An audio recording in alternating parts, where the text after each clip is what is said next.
Thank you for being with us today for our Bible study. We're in the book of Ecclesiastes. We're actually in chapter 5. If you want to turn to that, you can follow along with us.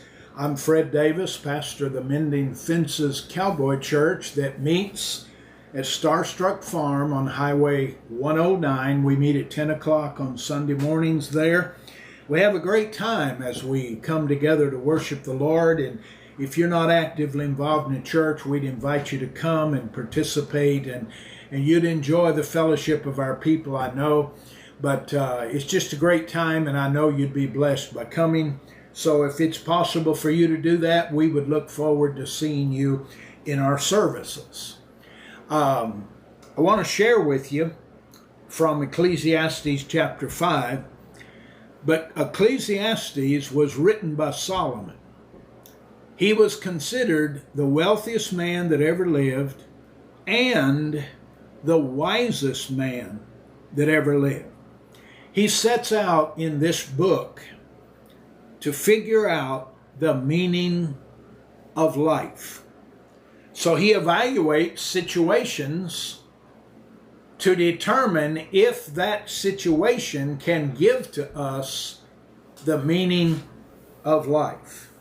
And in chapter 5, he's talking about the futility of wealth. Now, I know most people have the attitude, oh, if I could just have enough money to pay all my bills, pay everything off, I'd be happy. But what he discovers in looking at wealth is how it impacts the person that has it. There's a lot of negativity with having to keep up with wealth. And so he says in verse 15, we all come to the end of our lives as naked and empty-handed as the day we were born. Now, here's the thing, hang on to. We can't take our riches with us. There are several things there that he points out. Number one, we're not going to live forever. Our life is short. And there's going to be a time that all of us come to the end of our life. And when we do, nothing of this earth will we take with us. That's why it's so important that we work for the kingdom of God and not worry about the riches of this world. Now, everybody wants to have enough to be comfortable. That's good, and that's right. But please hear me. Nobody will take their wealth with them after they die. Verse 16. And this too is a very serious problem. Here's another one. People leave this world no better off than when they came. All their hard work is for nothing. Like working for the wind. I've been in funerals. I've conducted a lot of funerals over the years. And I oftentimes hear at a funeral, boy, he was a good man, he was a hard worker. He worked hard, and that's a good thing. But that's all there is. How sad is that? It's like we're working with the wind. We don't know where it comes from, we don't know where it's going, and when it's over, it's gone. That's the way we are. Our lives, we work, we provide, and then we're gone. So he says, throughout their lives, they live under a cloud, frustrated, discouraged, and even angry, because there's nothing else except for our eternal living. What do I mean by that? Jesus Christ died on the cross for our sin. Had he not done that, we would have had to live with the penalty of our sin. And what that means is, when we come to the end of life, we would be separated from God forever and forever. We would be cast into what the book of Revelation calls the lake of fire forever and forever. And there we are.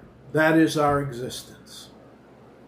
But so many people, even though they do well in life, we live under a cloud, frustrated, discouraged, and angry. So, verse 18, even so, I've noticed one thing at least that is good. Now keep in mind, Solomon was trying to discover the meaning of life and the value of life. And so he's telling us here, he's noticed one thing at least that is good. What is that? It is good for people to eat, drink, and enjoy their work under the sun during the short life God has given to them. We may live into our 70s, some into their 80s, a few into their 90s. There are a very, very small number that live into the hundreds. But that's it. And it's over. Life is so short. So, we need to invest in spiritual things, because that will live on after we die. I talked on Sunday about William Carey, the first missionary. He invested his life in other people. He shared with them the gospel of Christ. He had a major impact. Well, that will live on beyond him, and it will last for eternity. We need to start focusing on spiritual things, because that is the only thing that will last in our life. So what Solomon is saying, it's good for people to eat, drink, and enjoy their work under the sun during this short period of life that we have. It is so short. I remember when I was a teenager, I thought I was indispensable. I would live forever. Well, things happen. Life changes.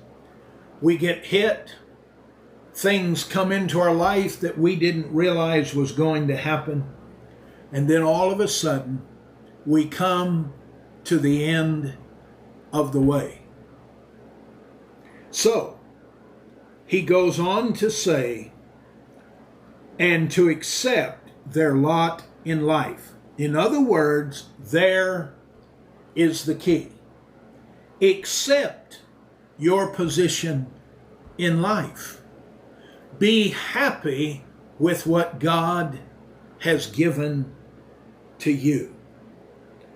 And it is a good thing to receive wealth from God, and by the way, that's where it comes from, and the good health it enjoys. To enjoy your work and accept your lot in life, this is indeed a gift from God.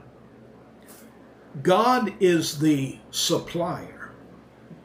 He is the one who gives us what we have. For without him, we have nothing. I mean, it's gone. There is nothing else.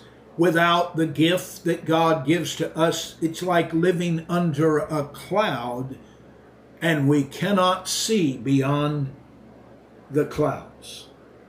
So he is saying to us, enjoy your work, Accept your lot in life. That is one of the keys to contentment. Accept the position, the place that God has given to you. Not everyone receives the same thing. This is indeed a gift from God. God keeps such people so busy enjoying life that they take no time to brood over the past. Every single person that's here for this Bible study, you can go back in your life and you can identify things. Boy, I wish I'd have done this different, or if I'd have taken advantage of that opportunity, or if I'd have done this or that. Don't do that. Today is the day the Lord has given to us. This is it. So, make the best of what God has given to you. And enjoy the life that is yours to live.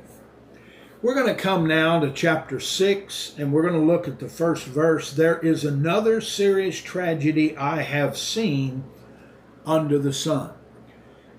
As we look at this, let's just re-emphasize for a minute what blessings we have God has given us. Accept it. Live out your life as God has laid it out. But he says there is another serious tragedy that I have discovered under the sun. It weighs heavy on humanity.